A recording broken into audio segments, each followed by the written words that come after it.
What is up, guys? Welcome to the Do Good movement. Our purpose here is to make a positive impact in our society through real-life education. The movement comes into play when you share the content to help other people do good just like you. Second round of this, my brother flew in from Texas again. His friends call him Eagle Snatch. I don't accept that name yet. But I'll call him Kyle. Welcome back, man. Thanks for jumping in. Of course, man. Thank you. So if you guys got to watch the podcast before this, I think it was called Kyle Hijacking the Do Good movement. Jumped on, he asked some questions. So when he flew in, he's like, well, what do you want to talk about? And I said, well, I'm just going to ask you some questions. And he doesn't know anything I want to ask him, so this should be good. A little bit about Kyle. He's my older brother. We've grown up together, clearly. I'm almost 30. Kyle's 33. Both have families. We're both in the turf business. Kyle and I are partnered in a construction company that does majority artificial grass in Southern California, Nevada, Florida, and a lot of similar interests. I'd consider Kyle as my best friend. He's like my go-to guy for a lot of stuff, so it's really cool to be able to spend time with him, bring him on, and it's going to be even more fun to ask him some questions. Kyle's lived, we have some similarities in our life, but differences, and personally curious of some of the questions I'm going to ask him myself. So there's 4 different things I want to ask you. Eagle Snatch. Just kidding. The first one would be, so you went to college. Now you're running a business. You went to college for biology, right? Yep. Got a degree in biology. A lot of people listening to the show, they're younger, they're making those decisions right now, or they might have already went to college, they've got a degree, they're doing that scope of work, they're might not be happy there, right? And so I'm gonna ask a couple questions around the college thing. One would be, when you went to college and like now you're in the real world, you're running business, how much of that is relative? Like there's some pros and some cons, but what's relative there? Like, what are the benefits of college, if any? Yeah, it's a good question because, obviously I went to school, got a biology degree, and now I'm selling artificial grass, which is kind of like a joke I make with people when I tell them, because I'm like literally selling things that are not alive, but like biology is the study of life. So yeah, the complete opposites. But there's a lot of really good that came from college too. And so through high school, I didn't figure out how to like excel or like have any interest in like doing a good job in high school. It was just like, I kind of floated through, it seemed like. Yeah. Not till the end is when I actually decided to start taking it serious, and originally went to college to actually wanted to become a doctor, and just whatever could have been the highest level of achievement, I was like, okay, it's gonna be a doctor. But then I decided I don't want to really go spend the next 5-10 years in school and then also go and live most of my career in an office, cutting people open, sewing them back together, whatever that might look like. I knew I wanted to help people and make an impact. And so like I was like, hey, whatever's the highest level, I'm just gonna go try to achieve that. Yeah, you're going in anyways, might as well just send it, right? You're accepting extra years after high school. That's a decision point you get to make. Yeah, but there's a lot of good, like I said, that comes from the college thing, and you learn to be disciplined and to actually carry through certain circumstances that you don't really necessarily want to do in the first place. Yeah. Like nobody wants to study for like a microbiology test, like that's honestly boring content unless you really get into it, which is actually not really that boring. Yeah. I said that, but it's really actually crazy what you study at that level. But it takes a lot of grit and discipline to go through what it takes to like learn and pass those tests and get a passing grade in those classes. But ultimately, like 4 years of college, that teaches you to commit to something and to finish it. And so like that's the biggest thing that college taught me, was commit to your actions and carry through them regardless of how you feel in the moment. Yeah, it sounds like you like as a place also to like cut your teeth, right? On like, okay, I gotta stay up and study all night. I'm gonna have low sleep, like going through that. I think the consequences that come with doing things, like you go, okay, go fuck off, go have fun, but test is still there tomorrow. Yeah. You're paying for this, you're spending time here that could be spent on building your career or business. So like you're having to feel like there's like a lot of good decision making that it teaches you. You kind of get to figure out what you want to do too. Like you get experience different areas of, I guess, businesses or careers that you want to be in. It's funny because if it's different for other people, right? Like if you go into school knowing you're going to go into business and you study all those business classes and it's applicable and you're practicing something on the side during that time, it becomes useful for you. But for me, like if I went into biology, like that industry, or I worked in a lab or like environmental sciences or something, very applicable. Like a lot of the stuff I would have learned would have been useful information. But because I'm in business, really all those personal skills I developed is what became applicable to my career now. Makes sense. Got it. So like now talking about that, I think a lot of people are in this position that they got like a degree, they learned it, and then they're jumping into like the real world of like careers and businesses and stuff, and they're making that choice of, do I continue what my degree's on or do I go do something else? How did you get over that? Because I'm sure like damn, I just put in a lot of time. Even though you learned a lot of things that I think you're looking back now, like, yeah, I learned this, like that was all good. But at that time you probably were just like, I learned biology, I spent money here, and now I'm getting into business. Was that hard mentally to make that shift? Are there any tips or tricks you'd teach, on the show to some of the audience? Yeah, I didn't have a hard decision there because I saw you in business and there was an opportunity, and it's like you go where the necessity is. Like I needed to make money to pay for my living, right? And so it was a very easy switch. I saw your success early on in your first 1 year or 2 years doing the turf stuff, and I was like, hey, let's just jump in. I literally didn't think about the biology degree ever again. That's good. But I think justifying it and understanding, like I did learn a lot. I built a lot of great relationships there. Like you said earlier, you cut your teeth there. And I'm gonna ask you a personal question around it. So you have 2 kids, right? One's in school.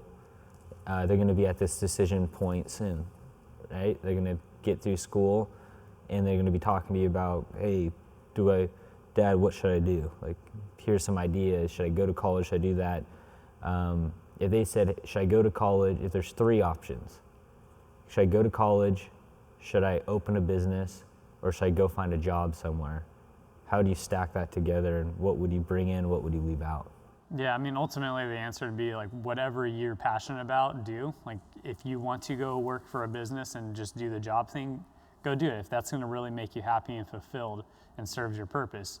If you wanna be an entrepreneur and start a business or do something like that, then go do that. But, or go to college. It really depends on, I'm gonna give them the options. I'm gonna do my best to explain, hey, going this route, this is typically what people are the results are gonna see. They go this route, this is what it looks like. This is the route I went, this is the results I'm getting. But I don't really wanna be the parent that forces my kid to be like, hey, because I did this or went here, you have to go here. I want them to be able to like make an educated decision on their own and explore that, I want to give them the opportunity to have the decision though. Yeah, what do they want to do? And I think you hit it, like I guess a question, if you go back into asking them the question, right? So like for you guys listening, this is a question I would say ask yourself from what I just gathered from Kyle and just kind of where my head's at, is understand what your purpose is. Like what do you want out of life? Where do you see yourself? Like what's the end goal? And then start backing into it backwards on how to go get there, right? Because you could clearly get into business and build a very successful business without a college education. Yep. You want to be a doctor, you want to do some of those different things, you're gonna have to go to college for it. If you're lacking, discipline and you just need to like mature and kind of cut your teeth and get into structure, college is another good place to go. If you want to kind of test the waters, go get a job somewhere, see how it is, but just play around. Like I would say look at it as an experience, like your first 4 years of anything. Yeah. Business, career, or college. Yeah. What do you say? Would you kind of agree with that? Yeah, college was great for me, but I believe any opportunity, like if I didn't go to college and I just went straight into business, I feel like the ramp up period would be longer going straight into business. Maybe not though. Like my experience is different than that. Yeah. You've excelled pretty crazy without going to college, Yeah, but I made a lot of mistakes. Yeah, and honestly, that is like the number one teacher is the mistakes and the failures. Yeah. That's where you learn the best lessons. And but yeah, there are certain things in college like that were very beneficial. But honestly, like very few. Okay. So well, it's good to know. We'll just sum it up with that, and through that you guys make the choice. But again, just like, what's your life plan? What's your purpose? What do you want to do? And then how does college play into that? How does your career play into that? How does your business play into that? Because I lived, as I talked about in the last podcast, over 11 years of my life now on like working for the business versus working for my life, right? And that's the last thing you want to get stuck in, is like working for the education versus working for your life. Like what do you want out of your life, and how does things fit in your life? Not how does your life fit into your job or your business or that stuff. Like make things work for you and what you want to do. Yeah, absolutely. Okay, going to the next question. So I've been able to like study you for some time and how you operate and things I like about you and things that I try to mimic, and there's some things that you have that I want of myself, and a couple of those things we'll talk about in the podcast, but one of the big ones is like you're selfless. Now, on the inside, you might be saying, oh, I feel like I'm selfish on this and this and this, but those could be like internal battles I think we all have, but from your actions, you're extremely selfless. You're there to please people, right? And that shows in how you act and do things. How, and I don't even know if you have an answer for this, but like, why are you like that? And how can somebody be more like that? Yeah. Well, first of all, I do not feel like I'm selfless. Like I literally 98% of the time, I don't know why I picked that number, but I feel like I'm extremely selfish. I think I'm really self-aware of when I'm choosing myself over something else. Like I know when I'm looking at my phone more than I should be spending time focused on my kids and helping lead them and develop them and just loving them. I know when I'm not giving 100% to my staff or my team, like maybe to them they see greatness, but like to me, I'm like, man, I'm not serving them selflessly today, right? And so like, I guess that might be the answer too, is like becoming very self-aware of like where you stand.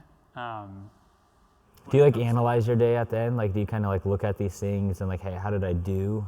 Like to become self-aware of those, if you are selfish or if you're selfless? I think not necessarily like a structure to like at the end of the day. I think it's constant. Like as I'm going through things, like immediately after I'll like reflect on it, and like then I move to the next thing.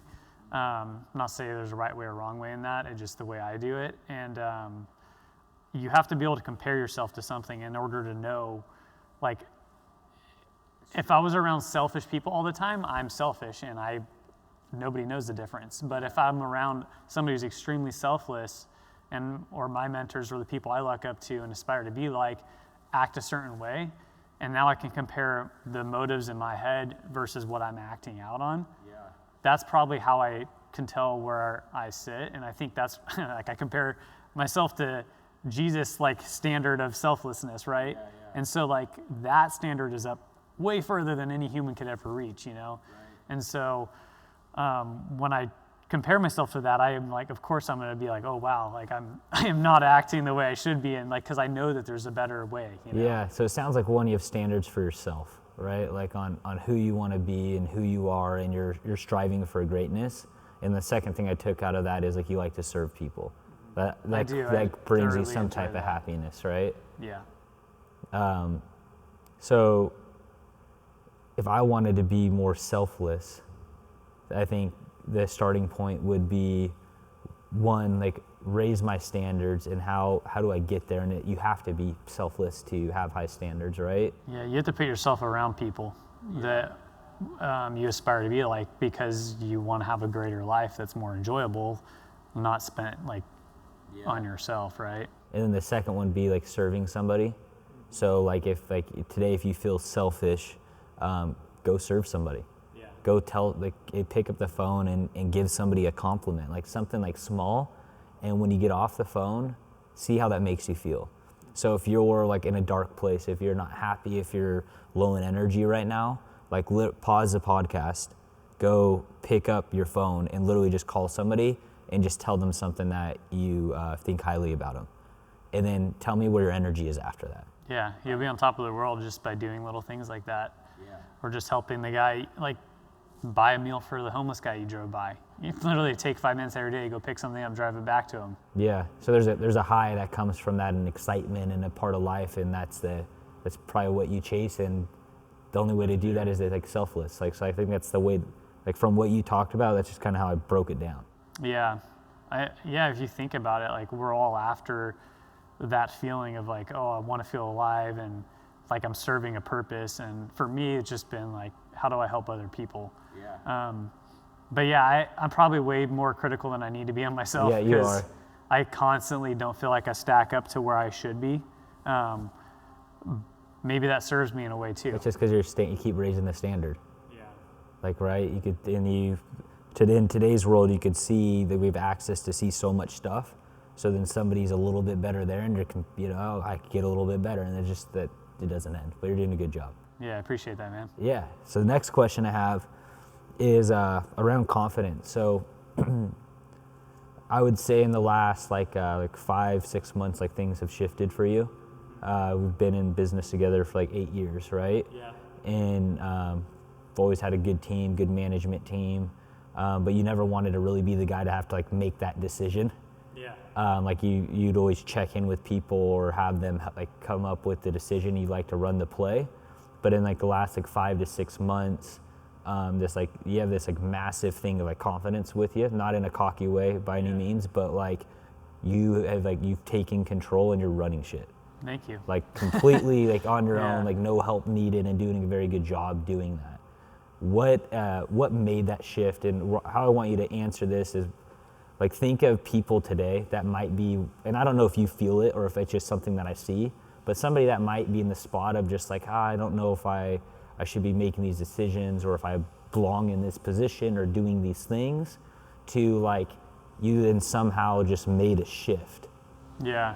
Do you see that and feel that too, or is that just a perception from me? I for sure made a conscious shift from like just being passive, I guess a passive leader, to like being confident in your belief that you can make a difference, you know? Yeah. Like, dude, for 10 years almost, crazy, but like 8 to 10 years didn't make really much profit for the business. Yeah. And then I got to the point where I said, screw this. Like, what am I doing all this for, right? Yeah, like you're either, I think internally I said, you're either gonna turn the switch on, you're gonna like run this thing, and nobody else is gonna come do it for you better than you can do it. You're the freaking owner, you do it. You gotta lead it, right? Yeah, so I just grabbed it by the reins and freaking started going and said, you know what, I don't care, like, we're not gonna settle for no profit anymore, and we're gonna have the best like experience with our customers, the best company culture. And I think what helped is like when we obviously hired some higher up people and like realizing like, dude, I can do the job way better. There's nothing more special in them than what's in you, right? Yeah, like I'm like, dude, I've been in this thing for 8 years. Like there's nobody else cut out for this. Like let me go ahead and run it, you know? Yeah. And just, I don't know, like just realizing you have the ability to do that, like the belief. But prior to that, I lacked the personal development to get to that stage where I can actually make a difference with a team of people and with a company. Like we have great people obviously in our team, but I don't think I could ever have attracted or kept any of those people unless I became greater myself. Oh, there you go. That's good. You know, like the leader's the ceiling, right? Yep. So if I can't continually raise the ceiling, nobody within the organization and underneath us, which they're not underneath us like servant leadership, right? Like we're serving our team. Like we're lifting them. It's really a floor, right? It's they can't reach up higher unless we're lifting They're the floor. comparing to you. They're working for that next thing. But if you're only on floor 2, they're going to be on floor 1. Yeah, right? and you got guys who want to go to floor 10. You need to raise that elevator up with them. Yeah, because if they can't see you personally owning the company on floor 10, they're going to go find a company where that path is there. Yeah. Because they know they can't pass you, right? Yeah, and I think that's true just even on a smaller scale too, like with people, like individuals. Like I feel like I've excelled a lot in business recently, but in a personal social area or like friendship or personal relationship level, there's some growth that needs to happen, you know? And so like figuring that out too, like that's my next stage for me personally, is like, how do I connect and have more interdependence with the people around me and have stronger relationships? Because that really determines the quality of our life a lot. That's right. I think you just put a goal around it, right? Like when you meet somebody or hang out with somebody, you just put a goal on, like, I want to learn everything about them, know who they are, what they stand for, and I'm going to serve them with something. And you kind of put like a business spin on it. That's at least what I do. And that's how I get so engaged with people, because I'm like, I want to know everything about this person. I want to try to find a way to serve them, but I also need to learn something from them, for my time that I spent with this person be valuable, that I could take away and better myself. Yeah, that's epic. And so there's like, it's a little like checklist, so there's a project going on with it, right? Yeah, that makes it more exciting, just engaging and connecting with people and learning from them, and then being able to like give them something in return that's valuable. Like that's life, you know, that's the best parts.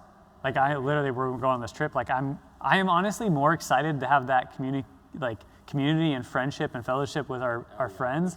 Like the surf's one thing, like that's like great, we can enjoy that together, but like I like this more than anything else. You know? It's fun because you're actually connecting on a deeper level than versus like, hey, like we see each other, right? Yeah. It's fun.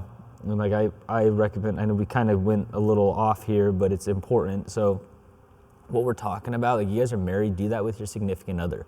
Do that with your kids. Like really seek to learn about them, understand them, how you could serve them more, and just make it like an information seek type of thing. And it becomes it really builds a bond in the relationship, because it's very easy just to kind of sit there and get comfortable, and you can feel the energy being in the same room, but like you'll see that one in the room that really drives that. And it's because that they're highly interested, which we all can be too. That person next to you has something super special in them, and they have all this experience, and it's taken them all these years to build that one special thing or multiple special things.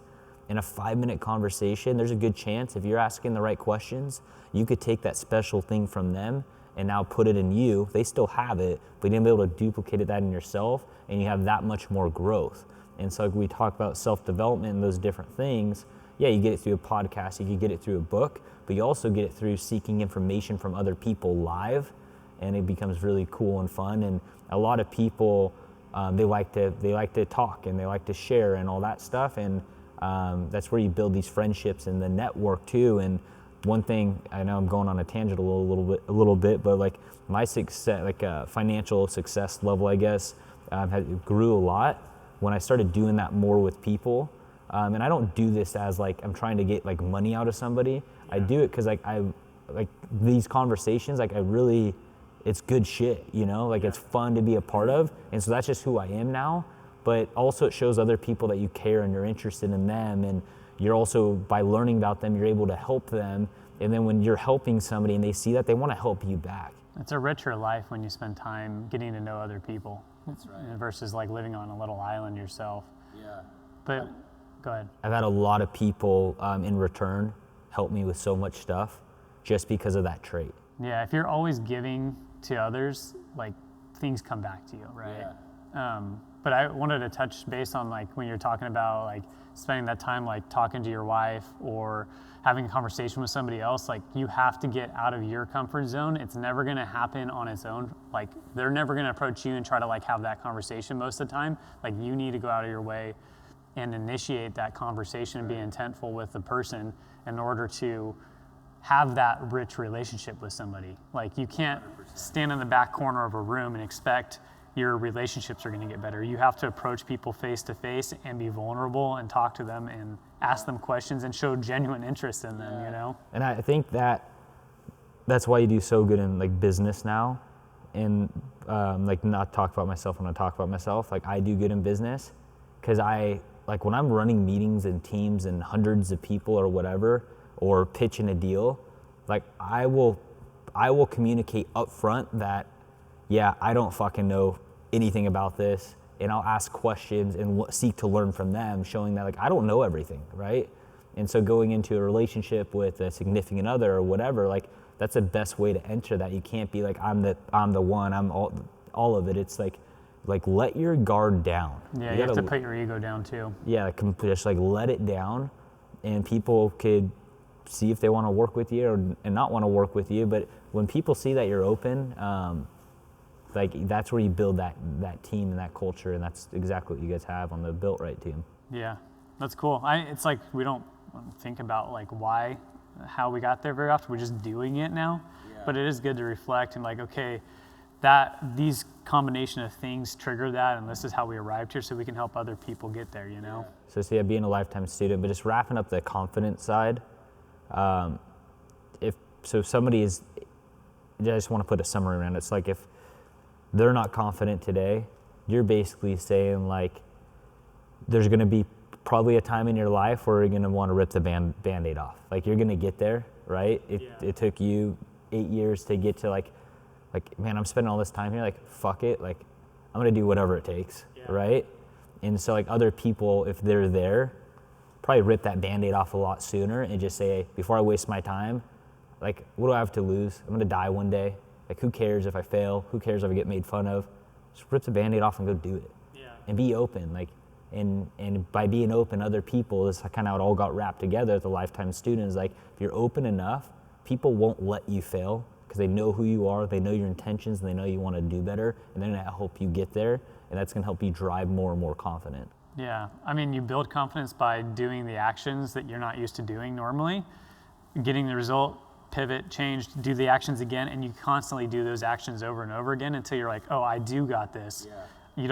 That's the only way. Like, that's the only way I know how. It took me 8 years to figure that out on like the business side a little bit, but that's good, dude. Yeah, there's no shortcut to confidence, really. Yeah. If you have to go and do it. You can't go buy it. Like, you just have to go do the work. And to me, you have to fuck up like a few times and like get fed up with it. And be vulnerable during that process, because if you're not, your pride's too much of the thing, your ego's too much of the thing, you'll never grow. That's right. I was just telling Lindsay, we're talking like, it was like, it might have been even like last night. It was last night, we're at dinner, and we were talking about like our kids and like raising our kids, right? And like, cause we have a good life, and I'm very conscious of like the life I want. Like, how much do I show to my kids? Yeah. Right? Like, how, like vacation wise, help wise, like some of that stuff, like, I might be creating some bad behaviors right now that I need to be starting to pay attention to a little bit more, because like, I feel like I've learned a lot in life, and I want to make sure that I'm able to give that learning to my kid. But the reason that I've learned that is because I didn't really have option B. I had option A, and I had to go figure it out, right? And so like, I want to love my kids, I want to support them in a way, but I think where like a lot of our growth came from is like if it doesn't work, like it's back to the drawing board. Yeah, there's been many handful of times in business where we both have been like, this is working or we're not doing business anymore, you know, and like all these people get let down and you get your back against a wall. And your whole life changes. Like it's not like there's this, like we're all in people wanting to grow our business or businesses, and like some shit happens, like it's game over, right?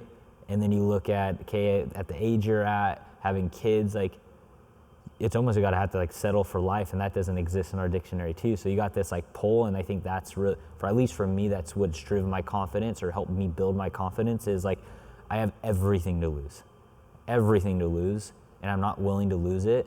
So I'll do literally I'll eat dog shit. Like I'll do anything I fucking have to do to like to make it. Yeah.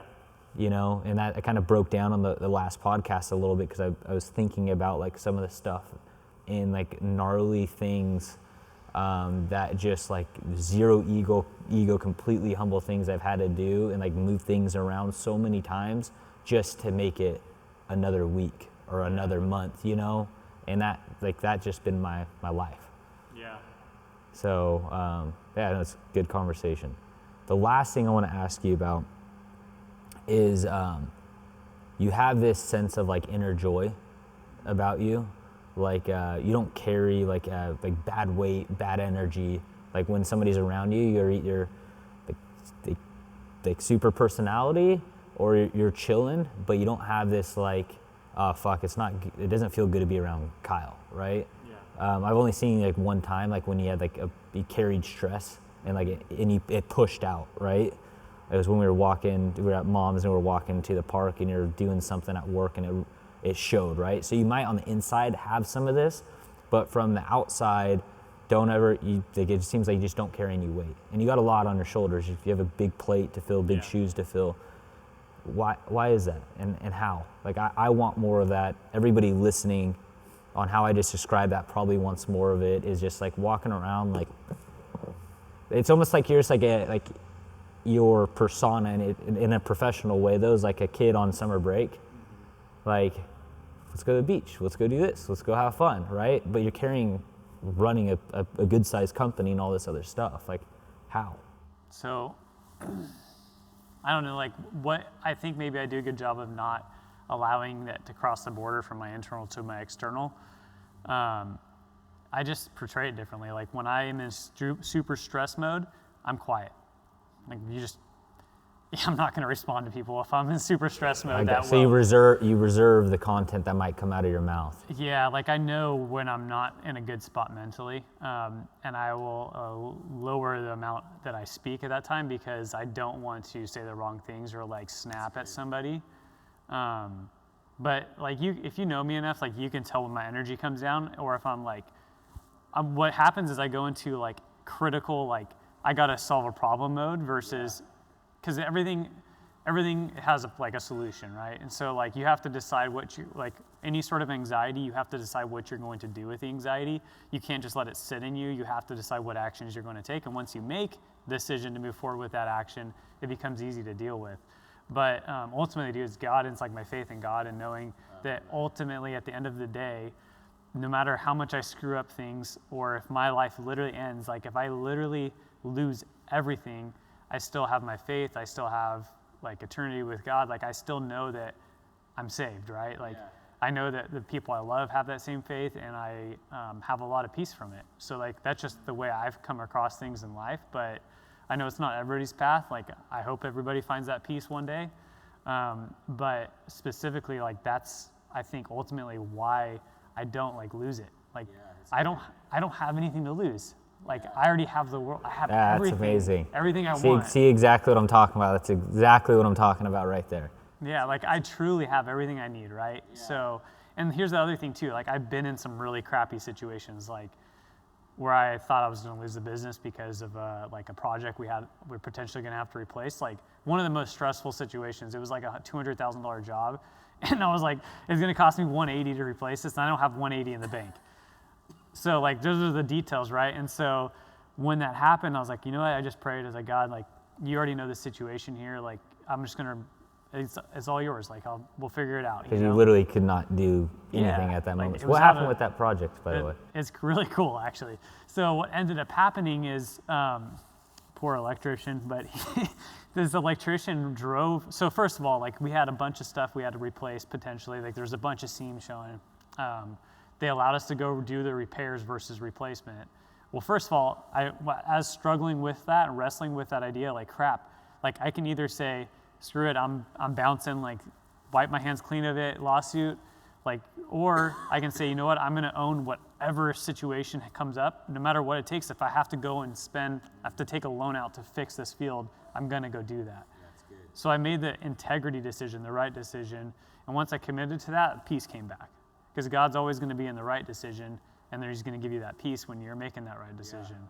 So once I made that decision, started working towards solutions, and they let us make the repairs, which costs maybe $20,000, $30,000 in labor and parts and stuff to fix it. Now, during that process, one of the other trades, the electrician drove a forklift boom reach over our turf to reach a big light in the middle of the field. And they ruined $30,000 worth of turf. So what ended up happening is we got paid to go and fix the turf he ruined, which covered with profit all of the expenses we had to fix our problem. Wow. So we literally came out of the job 100% good with profit still, and with a good reputation because we decided to do what was right and just carry through. And honestly, like, dude, I think that's where a lot of it comes from. I mean, we just said it, like, do what's right, and talked about integrity and like faith, right? So faith's a big one. Like I same thing. I go to God on like a lot of things when I'm stressed out, or like when it's out of my control. I'm like, hey man, I'm at this point. Like, whatever you want to happen, like, it's gonna happen. And I know it's what you want, right? And I'm gonna be happy with it. Then, so you got the faith side of it, and then you have the integrity side of it, right? And so, like, that's who you are, is you always you always do the right things. So you don't have any like baggage hanging out or any of that stuff that's gonna go haunt you. You know that the decisions you have made are always the right decisions, so you don't have any pressure. Yeah, that's where you have the peace, is when you know you're doing what you believe is right. You can't, like, when you violate your conscience, that creates animosity inside yourself and no peace. When you know that you could have made 2 decisions, you made the wrong one, and then the longer you go down that road of the wrong decisions without like realizing, hey, I'm making the wrong decision, change course and go down the right path, you will always have no peace. And that's kind of how I live my life, you know? Yeah, that's a good tip. Those are my questions for you. That was good, man. I appreciate you coming on and sharing with the audience. Yeah, I appreciate the opportunity, and hopefully it impacted some people, you know? Yeah, he did. I love you, man. Love you too, dude. Do good, everybody. We'll talk to you soon.